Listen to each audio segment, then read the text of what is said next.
Nous voulons vraiment bénir le Seigneur pour ses bienfaits, sa bonté, tout ce qu'il a fait et qu'il est en train de faire dans ce camp organisé par les Flambeaux, camp 2025.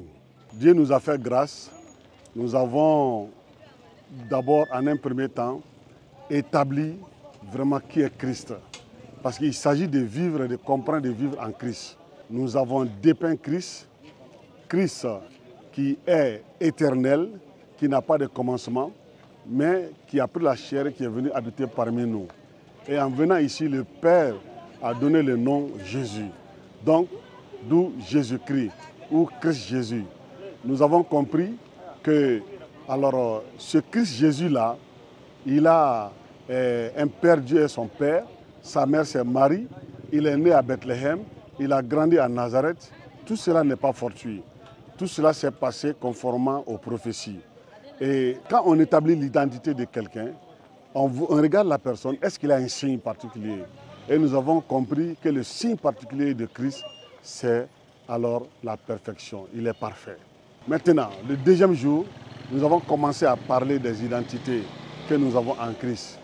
Alors, première identité, qui est l'identité fondamentale.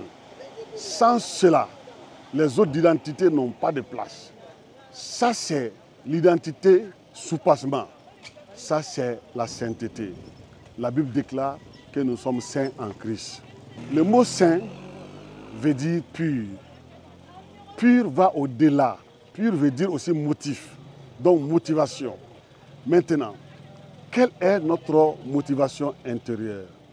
C'est ça d'abord la sainteté. Est-ce que nous sommes intègres avec nous-mêmes? Ouais, la motivation intérieure veut dire que tu es un avec toi-même. Ce que tu es à l'intérieur de toi, c'est ce que tu dis et c'est ce que tu fais. Nous avons vu l'exemple de Noé qui était juste et intègre. Dieu est intègre, Jésus est intègre, Jésus est le même.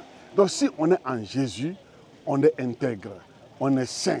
Donc ça veut dire qu'on n'a pas deux langages, on n'a pas double vie. Ouais, notre vie intérieure égale à notre vie extérieure. Ça, c'est la base de la sainteté. Toute personne, vraiment, qui a double vie, qui a deux faces, deux façades, tu n'es pas saint.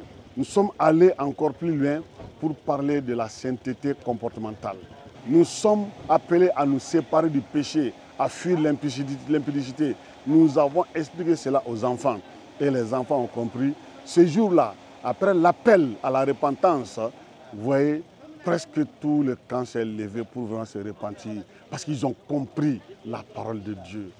Nous avons continué en identifiant d'autres identités qui est vraiment enfant de Dieu. La Bible dit que nous sommes enfants de Dieu. Jean 1,12. Nous avons le pouvoir. Ce pouvoir-là, nous l'avons reçu de la parole de Dieu. Et personne ne peut nous retirer ce pouvoir-là. Le mot enfant veut dire, en grec, c'est teknon. Ça veut dire quoi? Qu'un enfant a toujours confiance à son père. Il vient vers son père. Il apprend de son père. Toute sa vie est liée à son père. C'est une dépendance volontaire et soumise. C'est ce que Dieu attend de chacun de nous. Ça, c'est l'humilité. Et nous devons vivre cela.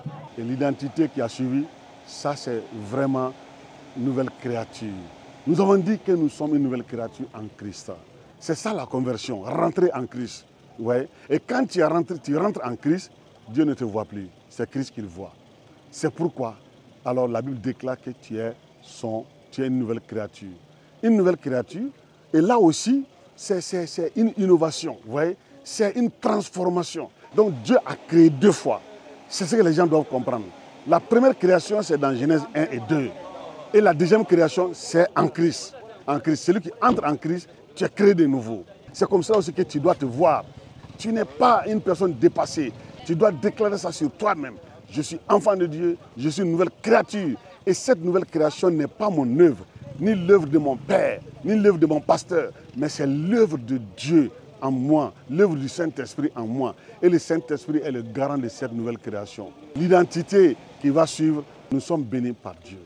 C'est ce que Éphésiens 1, verset 3 dit. Nous sommes bénis de toutes les bénédictions spirituelles dans les lieux célestes en Christ. Donc personne ne peut nous maudire. Ce sont ces éléments-là que nous avons expliqués aux enfants. Que Dieu vous bénisse. Amen.